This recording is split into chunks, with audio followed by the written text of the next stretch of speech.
మీ మోకాల నొప్పులకు ఎటువంటి సర్జరీ లేకుండా ఎపియాన్ పెయిన్ క్లినిక్ అందిస్తున్న అత్యాధునిక చికిత్స.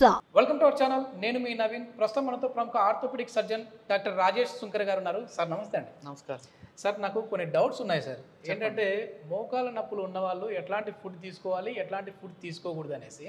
సో కొద్దిమంది అంటూ ఉంటారు పులుపు పదార్థాలు తినకూడదు, అదేవిధంగా గోంగూర లాంటివి తినకూడదు అంటారు. అది ఎంతవరకు నిజం అని చెప్పేసి మీతో డిస్కస్ చేసినప్పుడు లేదు నవీన్ డైరెక్ట్గా వచ్చేసాయి, ఇది చాలామంది అడుగుతా ఉన్నారు, మనం ఒక అవేర్నెస్ తీసుకుని వద్దామని చెప్పేసి అన్నారు. First of all thank you అండి.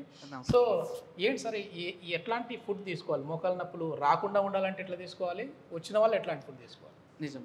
హలో అండి, ఇది చాలా మోస్ట్ కామన్ క్వశ్చన్ అనమాట. ఎందుకంటే అందరూ ఏం చెప్తారంటే చాలా వరకు ట్యాబ్లెట్స్ ఇచ్చి వాడండి తగ్గిపోతాయి, ఆ ట్యాబ్లెట్ వాడితే గుజ్జు పెడుతుందని చెప్తారు. కానీ లైఫ్ స్టైల్ చేంజెస్ అనేవి చాలా తక్కువ అవేర్నెస్ ఉంది మనకి.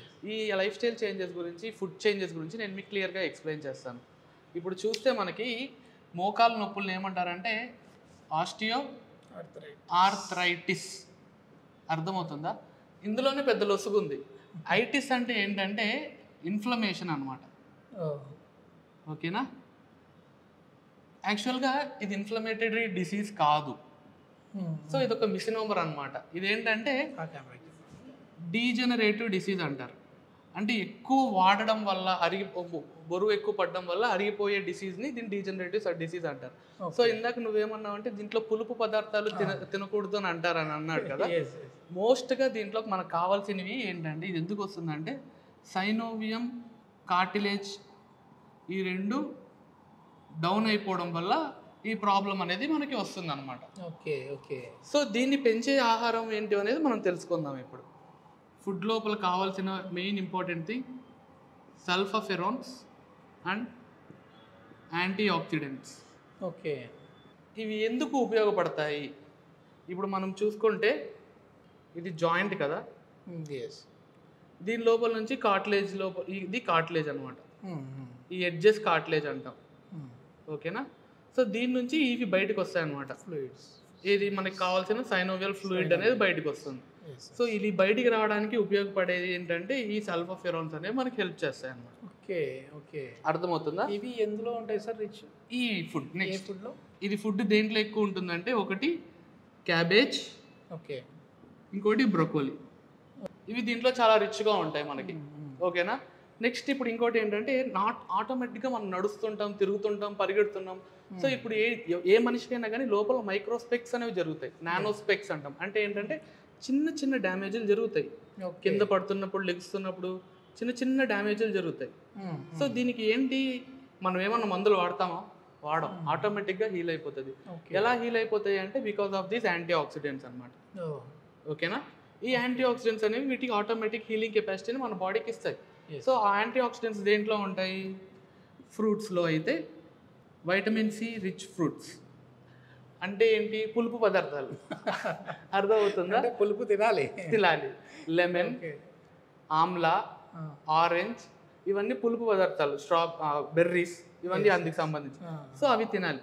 దీంతో పాటు చాలా మందికి మరి మనకి నాన్ వెజ్ ప్రియులు ఉంటారు కదా, వాళ్ళకి లేకపోతే ఎలాగా? నాన్ వెజ్ వాళ్ళకి ఏంటంటే ఫిష్ ఫుడ్స్. అందులో మెయిన్గా సాల్మన్ రిచ్ ఫుడ్స్ అంటాం, సాల్మన్ ఆయిల్స్ అంటాం. Okay okay. ఓకేనా? omega-3 ఫ్యాటీ యాసిడ్స్ ఉంటాయి ఇందులో. omega-3 fatty acids. ఇంకొకరు చాలా మంది సార్ పాలు తాగొచ్చా, లేకుంటే పాల వల్ల బోన్ స్ట్రెంత్ వస్తుంది అంటారు. కానీ పాలు తాగొచ్చు. ఎప్పుడు అంటే దాని లోపల ఫ్యాట్ ఉండకూడదు, తక్కువ మోతాదులో ఉండాలి. ఇంకోటి చీజ్ అనేది తక్కువ మోతాదులో ఉండాలి. ఇవన్నీ ఎప్పుడైతే తక్కువ మోతాదులో ఉంటాయో ఆటోమేటిక్గా మన బాడీకి, మన జాయింట్స్కి చాలా మంచి గ్రిప్ ఉంటుంది. సో ఇవి ఫుడ్ యాక్టివిటీస్ మనం తీసుకోవాలి. డౌట్ అండి, చెప్పండి. గోంగూర తినొచ్చా తినకూడదా అండి? గోంగూర ఎంత కావాలన్నా తినచ్చు. గోంగూర చికెన్ తినొచ్చు, గోంగూర మటన్ తినొచ్చు, గోంగూర బిర్యానీ తినొచ్చు, అన్ని తినొచ్చు. అట్లా ఇంకోటి ఏంటంటే మనకి బ్రేక్ఫాస్ట్కి అయితే మీరు ఓట్స్ తినొచ్చు, బ్రౌన్ రైస్ తినొచ్చు. ఓకే. మధ్యాహ్నం పూటకైతే సెరల్స్ తినొచ్చు. సో ఆల్ దీస్ విల్ ఏం చేస్తాయంటే మన బాడీ లోపల ఈ జాయింట్ని రిపేర్ అండ్ రీజనరేషన్, డ్యామేజ్ జరుగుతుండే దాన్ని రిపేర్ చేస్తాయి. అలాగే ఏదైతే మన ఫ్లూయిడ్ డౌన్ అయిపోతుందో దాన్ని రీజనరేట్ చేస్తాయి. సో ఇదంతా మనకి ఏంటంటే ఆహార అలవాట్లు, మంచి ఆహారం తీసుకోండి. మొత్తం మీద చాలా మందికి ఉన్న డౌట్, నాకున్న డౌట్ మొత్తం అన్ని ఎక్స్ప్రెస్ చేసేసారు, మీరైతే చెప్పేశారు. కానీ ఎట్లాంటి ఫుడ్ తీసుకోకూడదండి ఇప్పుడు? పెయిన్ ఎట్లాంటి ఫుడ్ తీసుకుంటే మోకాళ్ళ నొప్పులు ఇంకా ఎక్కువ అవుతాయి? ఆశ్చర్యం ఏంటంటే ఇవి లేకుండా మనిషి బతకట్లేదు ఇప్పుడు. ఇవి తీసుకున్నా బతకట్లేదు, ఇవి తీసుకోకుండా బతకలేకపోతున్నాడు.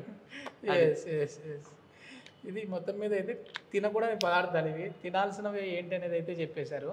సో ఎట్లాంటి జాగ్రత్తలు తీసుకోవాలి సార్? అంటే మామూలుగా నీ పెయిన్ ఉన్న వాళ్ళు అసలు కూర్చోకూడదు, నడవకూడదు, ఎక్కువ నడిచినా కూడా ఇబ్బంది అని అంటూ ఉంటారు కదా.